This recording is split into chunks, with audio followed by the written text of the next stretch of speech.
अपने बेडरूम की शांति में 11 साल का हेलमुट बिस्तर पर लेट जाता है, क्योंकि लंबी परछायां उसके चारों ओर नाचती हैं। दबी हुई आवाज़ें गलियारे से आ रही हैं, जो उसके माता पिता के तनावपूर्ण शब्दों का भार वहन करती हैं। उसके पिता की आवाज़ सन्नाटे को चीरती है, एक भयावह पूर्व सूचना। समय आ गया है पूरे परिवार को खत्म करने का। उसके पिता के शब्दों का भार हवा में भारी है। रात में एक अंधेरी भविष्यवाणी गूंजती है। अबला हमारे साथ वही करेगी जो हमने ज्यूस के साथ किया था, पिता ने चेतावनी दी। उसकी आवाज़ डर से भरी हुई थी। डर उसे खा जाता है, फिर भी नींद, एक अस्थायी आश्रय, अंततः कांपते बच्चे को अपना शिकार बना लेती है। जंगल के हृदय में हेलमेट और उसका परिवार एक शांतिपूर्ण पिकनिक का आनंद लेते हैं। फिर भी एक अनकही तनाव हवा में लटका हुआ है। यह शांत दृश्य एक सूक्ष्म बेचैनी को छुपाता है, क्योंकि हेलमेट के पिता अजीब व्यवहार दिखाते हैं। हेलमेट अपने पिता को देखता है, उसके अजीब कार्यों के कारण का पता लगाने की कोशिश कर रहा है। वन, जो कभी एक आश्रय था, अब आशंका से भारी लगता है, क्योंकि हेलमेट को लगता है कि कुछ गहरा गलत है। अपने दफ्तर की धुंधली रोशनी में हेलमेट के पिता निराशा में डूब जाते हैं। हेलमेट देखता है कि आग उसके पिता की वर्दी को जला रही है। हर चिंगारी एक दर्दनाक याद है। उनकी पिछली बातचीत का भार हेलमेट पर आ जाता है, जिससे वह डर से भर जाता है। अतीत से प्रेतवाधित हेलमेट अपने घर से बचता है। हर भोजन उसे अपने नुकसान की याद दिलाता है। युवा हिटलर वियना की सड़कों पर घूमता है। उसके चेहरे पर निराशा की छाया पड़ी है। अस्वीकृति चुभती है, क्योंकि वह बेतरतीब ढंग से भटकता है। एक व्यस्त शहर में एक खोई हुई आत्मा। वह एक बेंच की ओर बढ़ता है, अपने कष्ट से क्षण भर की राहत चाहता है। हिटलर भारी मन से बेंच पर बैठता है। उसका मन उसके भविष्य की अनिश्चितता से भरा हुआ है। मुझे क्या करना चाहिए? मेरा कोई भविष्य नहीं है, वह बड़बड़ता है, शब्द निराशा से भरे हुए। विचारों में खोए हुए हिटलर एक अज्ञात भविष्य के भार से जूझ रहे हैं। उनका चेहरा चिंता से अंकित है। अपने कम सुसज्जित कमरे में हिटलर अकेला बैठा है। उसकी निगाहें एक तस्वीर पर टिकी हैं। उसकी आंखें एक उदास लालसा के साथ नरम हो जाती हैं, क्योंकि वह अपने छोटे भाई एडमिन की छवि को देखता है। एक आंसू उसकी झुर्रियों वाली गाल पर गिरता है, जो उसके दुहक का मूक प्रमाण है। दुख से भरी आवाज में हिटलर फुसफुसाता है, काश तुम आज यहां होते, एडमिन। धुएं से भरे आसमान के नीचे प्रथम विश्व युद्ध का युद्ध क्षेत्र फैला हुआ है, जो जख्मी और वीरान है। गंभीर खाइयों के बीच युवा हिटलर एक जर्मन वर्दी में बैठा है। उसकी आंखें एक उभरते हुए आतंक को दर्शाती हैं, अपने साथियों से घिरा हुआ। अगले हमले की आशंका से हवा भरी हुई। हिटलर की युवा मासूमियत युद्ध की पृष्ठभूमि के खिलाफ स्पष्ट रूप से विपरीत है।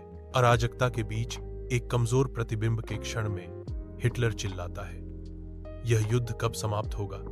मैं घर जाना चाहता हूं। म्यूनिक की सड़कें युद्ध से तबाह एक शहर को दर्शाती हैं, जिसके निवासी गरीबी और निराशा के सागर में भटक रहे हैं। वीरानी के बीच युवा एडोल्फ हिटलर गुस्से से उबल रहा है। उसका चेहरा निराशा का मुखौटा है। उसकी आंखें गुस्से से चमकती हैं। उसके भीतर आक्रोश का तूफान उमड़ रहा है। मैं उन लोगों को कभी माफ नहीं करूंगा जिन्होंने जर्मनी को इस हालत में पहुंचाया, वह कसम खाता है। उसके शब्द जहर से भरे हुए हैं। धुंधली रोशनी वाली सभा में हिटलर के उग्र भाषण शुरू करते ही छायाएं नाचती हैं। जैसे ही वह मंच पर अपना मुक्का मारता है, उसकी आंखें जोश से जल उठती हैं और तनावपूर्ण कमरे में गूंज सुनाई देती है। हिटलर जोश से चिल्लाते हैं, हमें जर्मनी को फिर से महान बनाना होगा। उसकी आवाज जोश से भर जाती है, हमें उन देशद्रोहियों को सजा देनी चाहिए जिन्होंने हमें धोखा दिया है। कमरा शांत प्रतीक्षा में रहता है। हिटलर के शब्दों की गूंज हवा में भारी रूप से लटक रही है। बर्लिन के हृदय में हिटलर एक मंच पर खड़ा है। उसका व्यक्तित्व जनता का ध्यान आकर्षित कर रहा है। उसकी आवाज शहर में गूंजती है, एक जोरदार दहाड़ में बढ़ जाती है, जिससे उसके अनुयायियों की आत्माएं जागृत हो जाती हैं। समर्थकों का सागर, उनके चेहरे उत्साह से जगमगा रहे थे, झंडे लहरा रहे थे और एकजुट परमानंद में नारे लगा रहे थे। भीड़ उन्माद में बह जाती है, उनकी सामूहिक ऊर्जा ज्वार की लहर की तरह बढ़ रही है। हिटलर ने घोषणा की, जर्मनी जागेगा, हम दुनिया पर राज करेंगे। बर्लिन की सड़कें अशांति से भरी हुई हैं क्योंकि भीड़ जमा होती है। उनके संकेत शहर को जकड़ती आर्थिक संकट का एक स्पष्ट प्रमाण है।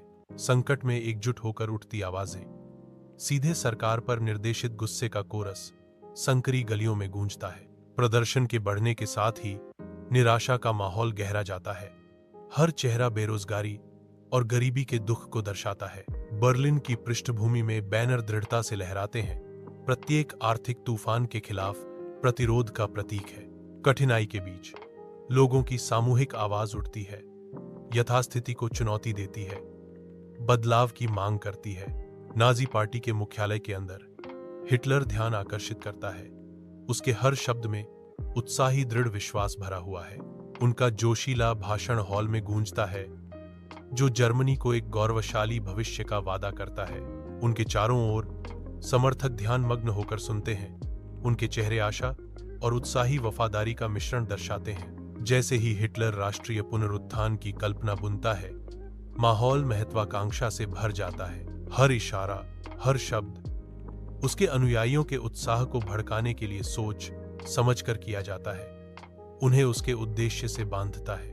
जर्मन संसद धधक रही है, लपटें दीवारों को चाट रही हैं। आग लगने से इमारत में परछाइयां बेतहाशा नाचती हैं। धुआं उठता है, एक घना धुंध कक्ष को भर देता है। आग की अशुभ चमक अलंकृत दीवारों पर प्रतिबिंबित होती है। हिटलर इस घटना का उपयोग पूरे जर्मनी में आपातकाल की स्थिति घोषित करने के लिए करते हैं, जिससे सभी नागरिक अधिकार छीन लिए जाते हैं। लपटें अपनी बेरोकटोक तबाही जारी रखती हैं, जो एक राष्ट्र के पतन का प्रतीक है। स्कूल का मैदान बच्चों के खेलने से युवा ऊर्जा से भर जाता है। उनकी हंसी गूंजती है। हिटलर यूथ के सदस्य आते ही एक छाया पड़ती है, जिससे माहौल बदल जाता है। बच्चे जो कभी खुश थे, अब यहूदी लोगों के खिलाफ नारे लगाते हैं। उनकी आवाजें विचारधारा से प्रभावित हैं। हंस नारे लगाता है, उसकी आवाज अनिच्छा से भरी हुई है। उसकी आंखों में एक दृश्य संघर्ष।